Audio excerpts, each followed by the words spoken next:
Hey everyone, and welcome to this explainer brought to you by Forge College. Today, we're tackling a really exciting topic, Anchor upgrade flows and practices. Now, just to ground us, this is a core part of the enhancing upgradability mechanisms from Solidity to Anchor module, which sits inside our From Solidity to Rust and Anchor course. And of course, the whole shebang's part of the massive From EVM to SVM transitioning from Ethereum to Solana track. So in our previous lesson, we mapped out proxy patterns and storage layouts in Solidity, right? We learned how they separate logic and storage to keep smart contracts flexible. Well, now it's time to bridge that knowledge over to Solana and Anchor. We're going to look at how to perform and validate live upgrades without completely wrecking the place. It's honestly a bit like swapping out the engine of a car while you're literally driving down the highway. Sounds entirely crazy, I know, but with the right tools, it's totally possible. And actually, it's pretty fun. All right, so here is our game plan for today's live renovation. We've got 6 quick steps: proxies to upgradable loaders, building the V1 foundation, designing the V2 migration, executing the upgrade flow, verifying state and PDAs, and wrapping up with principles for future upgrades. Let's get to work. Section 1. Proxies to upgradable loaders, moving from Ethereum to Solana. Okay, we really need to address the elephant in the room right off the bat. How exactly does Solana handle upgrades compared to what we're so used to over on Ethereum? If you're coming from the EVM world, you're probably intimately familiar with those super complex Solidity proxy contracts, right? Relying heavily on delegate call to borrow logic while keeping your storage context? It's a clever trick for sure, but man, it's complex. Well, forget delegate calls for a minute. The SVM approach is basically a whole different ballgame. On Solana, we literally remodel the house while the tenant is still inside by swapping the program binary right inside the program account.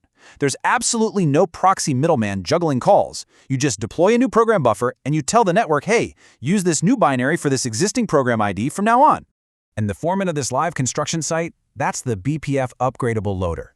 This is Solana's native mechanism for doing these upgrades. Every single deployed program using this model is represented by a program account and a program data buffer.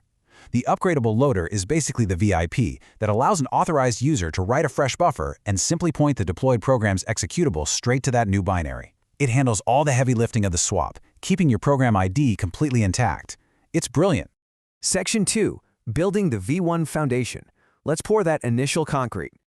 So let's take a macro look at the workflow for this entire process. It's a really neat 6-step dance.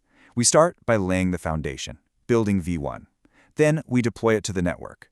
Next, we seed the state, which, just means we move the furniture in and set up some initial data.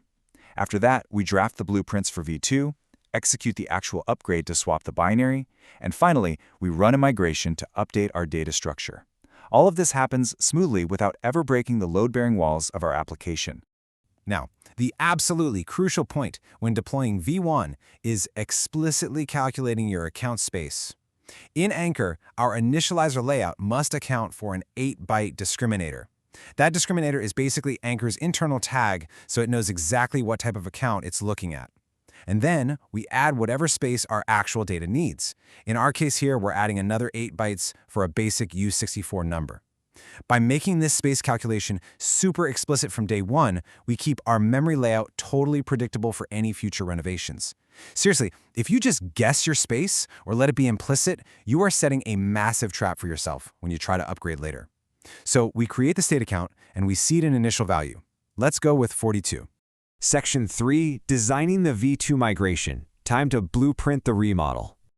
So this brings up a massive, glaring question.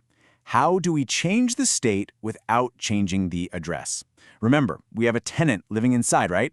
Our users have program-derived addresses, or PDAs, that are holding their data. How exactly do we remodel their living room, maybe we want to add a new data field, without kicking them out or changing their address? Because if the address changes, every single client application connected to it just breaks. No way around it. Well, we solved this dilemma with an in-place migration entry point. If we compare the architectures, in V1, our entry point was initialize, which allocated the space and set that initial value. But in V2, we introduce a brand new migrate entry point. This new function takes a mutable reference to that exact same state account and performs an in-place transformation. And take a look at the safety aspect here. In V2, we make absolutely sure to wear our safety helmet by using checked add for our math. This completely prevents arithmetic overflow panics when we modify the state. So we aren't reallocating the account, we're just carefully, meticulously reshaping the data inside the existing walls.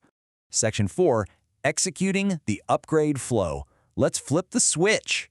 All right, here is the magic command right here, anchor upgrade, followed by the path to our new v2 shared object file.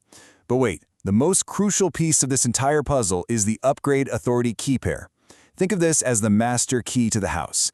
The BPF upgradable loader will flat out refuse to swap the binary unless you can prove you hold this specific key.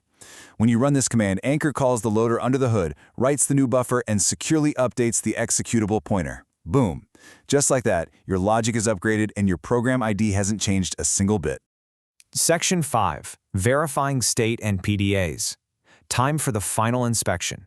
Now, you should always have a verification checklist. First, you run a quick CLI command to check that the program ID remains exactly the same. Second, ensure the state account PDA remains totally stable, because hey, if your client scripts can't find the account anymore, you've definitely messed up the memory layout.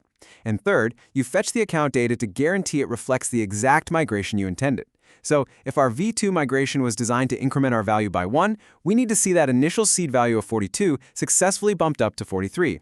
If all 3 of these checks pass, your upgrade was a flawless success. Finally, Section 6.